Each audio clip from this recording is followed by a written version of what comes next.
High expectations for all students. Now that doesn't necessarily translate into college preparation for all students, but it meant that everybody would have to really master what we expected them to know, and that there weren't, for instance, it's the basis of our not accepting D's as grades. High expectations for all students. Graduation by demonstration. So when we opened, I think we envisioned that we would have portfolios, because that was at the time the sort of, it still is some of the best thinking about how students demonstrate their work. But when we faced the realities of doing a non-traditional school on a fairly limited budget, portfolios didn't seem, and that was before there were things like electronic portfolios. We couldn't even imagine how we would manage portfolios. Yeah. So that idea of graduation by demonstration got translated into, in every class, students really have to demonstrate what they know, not by taking a test, but by actually presenting, by applying, by doing projects, and also everyone has to do a culminating project. Authentic learning or relevant learning, you could, that we would try to really maximize both the connection between what was being learned in school to what was going on in the world, and also what was being learned in school to what kids were interested in. And sometimes it goes both ways at the same time, and sometimes it goes one way, but always trying to do that. Now, there are times when you're doing something pretty esoteric in math that isn't the easiest thing to do, but even in math classes, there's always an emphasis on how do these equations get used in the real world. So in those classes, students do projects where they have to design roller coasters, or Rube Goldberg inventions, where so something where you just you don't just learn it and do more math problems, but you learn it and you do something with it. Right. So that idea of relevance and authenticity can be having a real audience, doing a real task in the world, genuinely caring about it, so there's a lot of student choice.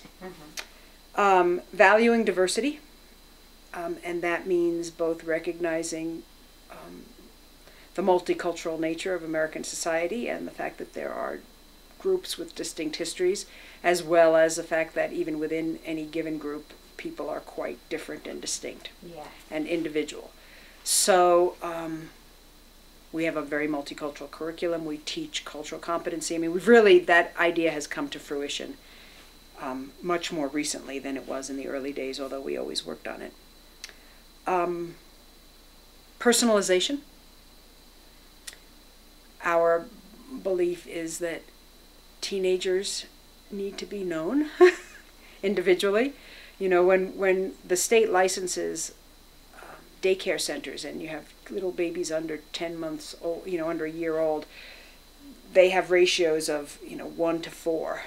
And then all of a sudden we get to high school when people are actually in the developmental stage, which we call individuation.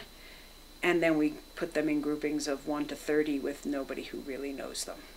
So it was really important to us that kids get to be known, and that's the basis of our advisory program. And also kids always being able to make those choices in their schoolwork about what interests them and what they care about. So we have something at the school we call PATH, which is pervasive in the program, but it's sort of, what are you thinking you want to do with your life?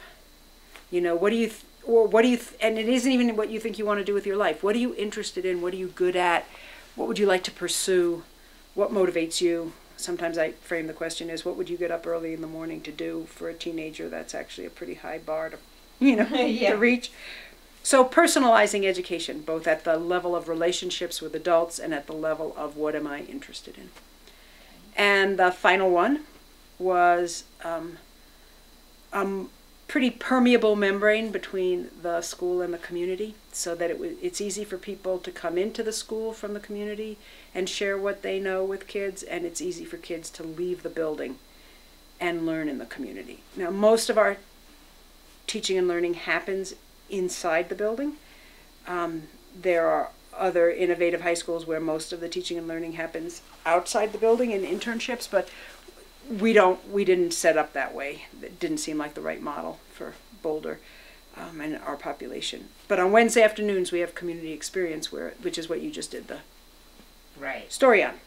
Right. So that's one piece of it, and the people coming in on Wednesday afternoons, and then students do culminating projects, and very often, almost always, those are done out in the world. They're making something happen that is not in a classroom. Although some students actually choose for their culminating projects to teach a class here at New Vista where they bring what they're passionate about and have learned about in the community into the school and teach, which I think is pretty cool. And we have structures we set up to support that. So those are the big 6 ideas, and I would say that while at any given point in time there may have been variations on that, those are still the core ideas.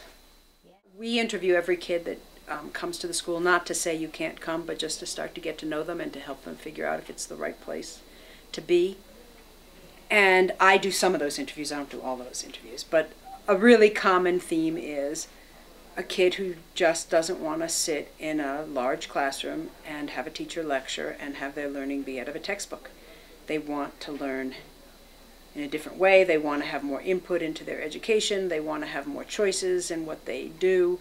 They want to feel more in charge. They want to feel known. They like that it's small, that there's a sense of community, that the kind of hierarchies that are pretty common and cliques that are a pretty perpetual part of conventional high school culture, and different schools have it to different degrees, but it sort of goes with the territory of high school, seems to.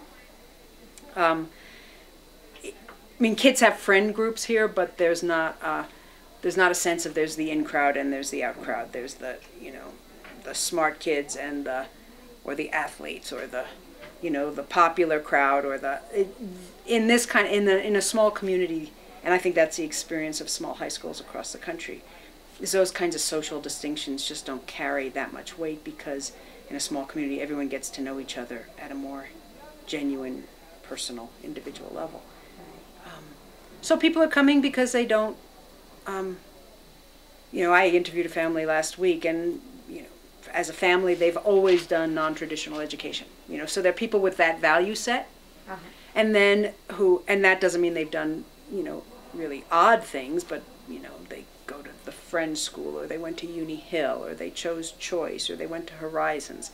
So they kind of want to do something, you know, they've always made some non-traditional choices. And then we get kids straight out of Casey, Southern Hills, Centennial, who just have heard good things about, and lots of parents have met our kids in community experiences, or talked to parents whose kids love high school, and that is a common message that gets put out, which is our kids really like coming to school, and they like their classes and they like their teachers, and most people find that pretty unusual, that high school kids actually like school, as opposed to like going to where their friends are, or you know, like the after school activities, but genuinely like the learning they're doing.